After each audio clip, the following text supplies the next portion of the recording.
Hello everyone. Let us start with the new chapter, seventh chapter of Maths 2. So this is about probability distribution. So we are directly starting with exercise 7.1 and we will cover the topics and the sums itself.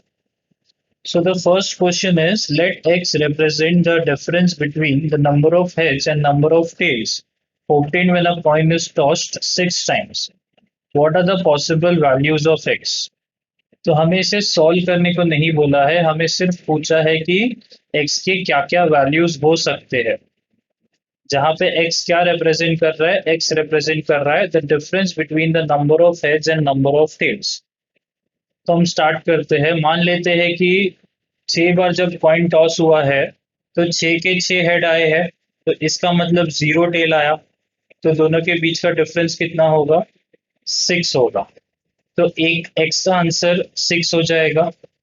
अब अगर 5 head आए तो एक tell आएगा, तो और तो कोई ऑप्शन पॉसिबल नहीं है, 5 हेड्स है तो एक टेल है, तो अब डिफरेंस 4 का है। तो एक आंसर है 6, एक आंसर है 4। अब इसके बाद अगर 4 हेड आए तो दो टेल्स आएंगे, तो अगर 4 हेड है 2 टेल है तो डिफरेंस 2 का है।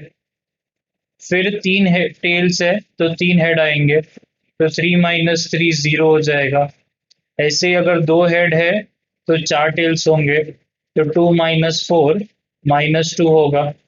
ऐसे ही अगर एक ही हेड आया तो 5 टेल्स आएंगे, तो इसका मतलब डिफरेंस जो है वो -4 का है, 1 - 5 - 4। So that is why all these answers, क्योंकि लास्ट केस में जब 6 टेल होंगे तो 0 हेड होगा, तो डिफरेंस जो है वो 0 - 6 - 6 हो जाएगा। सो यही हमें बताना है कि डिफरेंस के क्या क्या पॉसिबल वैल्यूज है। आप आराम से गो थ्रू कर सकते हैं और कोई पॉसिबिलिटी बचा ही नहीं है। हमने सब पॉसिबिलिटीज कवर कर लिया। 6 हेड आए, 5 हेड आए, 4 हेड आए, 3 हेड आए, 2 हेड आए, एक हेड आया या एक भी हेड नहीं आया, ये सब के आंसर्स यहाँ पे हैं। अब नेक्स्ट क्वेश्चन। अब नेक्स्ट क्वेश्चन में उन्होंने बोला है एक अर्न है, अर्न मतलब एक बास्केट जैसा होता है, जहाँ पे 5 रेड बॉल है और 2 ब्लैक बॉल्स है। 2 balls are drawn at random. X denotes the number of black balls drawn. So what are the possible values of X? So अब हमें पता है कि 2 बॉल ड्रॉन हुए हैं और X जो है it is the number of black balls drawn. So ऐसा हो सकता है कि या तो दोनों बॉल रेड हुए, इसका मतलब X का वैल्यू 0 हो जाएगा, क्योंकि X is the number of black balls. So अगर दोनों रेड बॉल ड्रॉ होते हैं तो X का वैल्यू 0 है। अगर एक ब्लैक बॉल और एक रेड बॉल ड्रॉ होता है तो एक्स का वैल्यू 1 है। और अगर दोनों ब्लैक बॉल ड्रॉ होते हैं तो एक्स का वैल्यू 2 है। और कुछ तो पॉसिबल ही नहीं है, दो बॉल्स जब पिक करती है तो इसका मतलब जब दो बॉल्स ड्रॉ हुए हैं तो या तो 0 ब्लैक बॉल होगा, या तो एक ब्लैक बॉल होगा, या तो 2 ब्लैक बॉल होगा। तो इसका मतलब एक्स का आंसर है 0, 1 और 2। अब ये जो सम्स है ये क्या चल रहा है आपको आगे जाके अच्छे से समझ में आएगा कि ऐसे हम केसेस क्यों ढूंढ रहे हैं। सो ये थर्ड सम हमने कल जूम लेक्चर में कर लिया था वैसे, लेकिन बहुत सिंपल है, मैं यहीं पे आपको वापस समझा देता हूँ। तो यहाँ पे पूछा है कि इनमें से कौन सा पीएमएफ है, प्रोबेबिलिटी मास फंक्शन, और कौन सा नहीं है। तो प्रोबेबिलिटी मास फंक्शन होने के लिए ये कंडीशंस है कि जो भी नीचे वाले जो कॉलम रो में आया है, पी ऑफ एक्स के रो में, वो सब मिला के 1 होना चाहिए, मतलब सबका एडिशन 1 होना चाहिए। वो सबके सब ग्रेटर देन इक्वल टू 0 होने चाहिए, और वो सबके सब लेस देन इक्वल टू 1 होने चाहिए। तो इसका मतलब वो नेगेटिव नहीं हो सकता और वो 1 से ज़्यादा नहीं हो सकता। तो ये कंडीशंस देख के आप सॉल्व कर सकते हैं। जैसे पहले वाले में सबके सब 0 से ज़्यादा है, सबके सब 1 से कम है, और ऐड करने पे 1 मिल रहा है, इसका मतलब ये पीएमएफ है। ये वाले में ये वाला जो है वो नेगेटिव हो गया, 0 से कम हो गया, मतलब ये पीएमएफ नहीं है। ये वाले में सबके सब 0 से ज़्यादा 1 से कम है और ऐड करने पे 1 हो रहा है, तो ये पीएमएफ है। यहाँ पे सबके सब 0 से ज़्यादा या इक्वल वो भी चलेगा, और 1 से कम है, तो ये दोनों कंडीशंस तो सेटिस्फाई हो रहा है। बट जब ऐड करेंगे तो 0.95 होता है टोटल, तो वो नहीं चलेगा, वो एग्जैक्टली 1 होना चाहिए। ना 1 से ज्यादा ना 1 से कम। So remaining sums you can try third के फिफ्थ और six sums. Moving on to the next sum, fourth one. अब फाइंड द प्रोबेबिलिटी डिस्ट्रीब्यूशन है, तो अब हमें वो पूरा का पूरा टेबल बनाना है। जो फर्स्ट और सेकंड क्वेश्चन में किया हमने सिर्फ एक्स का वैल्यू ढूंढा, फोर्थ क्वेश्चन में एक्स का वैल्यू भी ढूंढना है और साथ में और टेबल भी बनाना है। तो कैसे बनाते हैं देखते हैं। तो सबसे पहले सिर्फ ये फर्स्ट वाले क्वेश्चन पे फोकस करेंगे, number of heads in two tosses of a coin. तो सबसे पहले हमें इसका सैंपल स्पेस पता होना चाहिए, तभी हम इसका प्रोबेबिलिटी डिस्ट्रीब्यूशन बना सकते हैं। तो जब भी दो कॉइन्स टॉस होते हैं तो क्या क्या केसेस आ सकते हैं, उसे हम सैंपल स्पेस कहते हैं।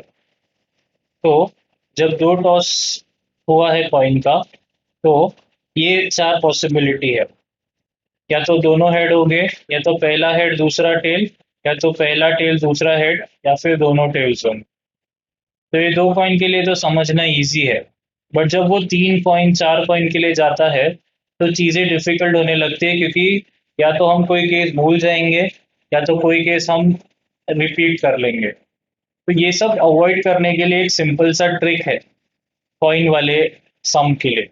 ट्रिक ये है कि जब दो टॉस है तो वैसे तो आपको याद ही है, जब तीन टॉस है तो क्या करने का, ये वाले जो कॉलम है उसमें ऑल्टरनेट हेड टेल लिखने का। Head tail head tail head tail head tail, ऐसे चार बार लिखना है। उसके बाद दो बार हेड दो बार टेल दो बार हेड दो बार टेल, और उसके बाद वाले कॉलम में चार बार हेड चार बार टेल। तो इसमें सब केसेस अपने आप आ जाते हैं। तो ये ट्रिक है सैंपल स्पेस बनाने का फॉर कॉइन टॉस। तो I hope I just repeat the trick. क्योंकि तीन है इसीलिए 2:3 केसेस होते हैं, मतलब 8 केसेस है। अगर दो है तो 2:2 केसेस है, मतलब 4 केस है।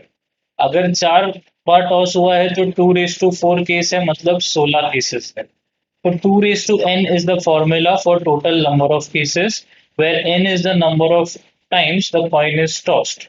2:2, 2:3, 2:4। एक बार पता चल गया कि टोटल केसेस कितने हैं तो ये कॉलम्स भरना इजी हो जाएगा। तो 8 है अपने को पता है, इसलिए दो बार हेड दो बार टेल दो बार हेड दो बार tail, sorry alternate H T H T H T H T, ऐसे टोटल 8 बार हो जाएगा। फिर दो बार एच दो बार टी दो बार एच दो बार टी, फिर चार बार एच चार बार टी। जब 16 केसेस आएंगे तो पहला वैसा ही है, ऑल्टरनेट एच टी, टोटल 16 भरने हैं। फिर दो बार एच दो बार टी दो बार एच दो बार टी, जैसे यहाँ पे किया था। फिर चार बार एच चार बार टी चार बार एच चार बार टी, जो यहाँ पे किया था। और जो लास्ट कॉलम है, मतलब जो फर्स्ट कॉलम है, उसमें 8 बार एच और 8 बार टी लिखा है। अगर 5 टॉस आते तो 5 कॉलम्स होते, या ये सब तो सेम ही चलता, फर्स्ट सेकेंड थर्ड। फोर्थ वाले में 8 बार एच 8 बार टी 8 बार एच 8 बार टी होता। और फिर फिफ्थ वाले में 16 बार एच और 16 बार टी लिख। So that is basically the technique of writing the sample space. Now coming back to the question, they have asked me in the first question कि probability distribution of number of heads बताना। तो अगर दो toss है तो clearly heads या तो 0 बार आएगा, या तो एक बार आएगा, या तो दो बार आएगा, यही पॉसिबिलिटी है। तो एक बार हेड आने का कौन सा केस है, ये वाला और ये वाला। तो इसके लिए वन में मैंने लिखा है 2/4। न्यूमरेटर जो होगा वो है फेवरेबल केसेस, और डिनोमिनेटर जो है वो टोटल केसेस। तो एक बार हेड आने का फेवरेबल केस है सेकेंड वाला और थर्ड वाला, मतलब टोटल दो केसेस है, और टोटल केसेस चार है। अब 0 बार हेड आने का ये वाला केस है, जब दोनों टेल्स आ गए। तो एक ही फेवरेबल केस है, इसलिए 1/4। और दो बार हेड आने का फेवरेबल केस ये है, तो इसीलिए यहाँ पे भी एक ही है, अपॉन 4। सो ये चीज को हम प्रोबेबिलिटी डिस्ट्रीब्यूशन बोलते हैं। सेम चीज हम नेक्स्ट वाले क्वेश्चन के लिए करेंगे। तो सब क्वेश्चन सेकंड में उन्होंने पूछा है number of tails in 3 tosses of coin. तो नंबर ऑफ टेल्स, वापस टेल्स हो या हेड हो, तीन कॉइन टॉस हुए हैं या 3 बार टॉस हुआ है कॉइन, तो या तो 0 बार टेल आएगा, या तो एक बार टेल आएगा, या तो दो बार टेल आएगा, या तो 3 बार टेल आएगा। तो 0 बार टेल आने का कौन सा केस है, ये वाला। सिर्फ एक ही फेवरेबल केस है, क्योंकि बाकी सब में एक बार तो आया ही है। तो 0 बार टेल आने का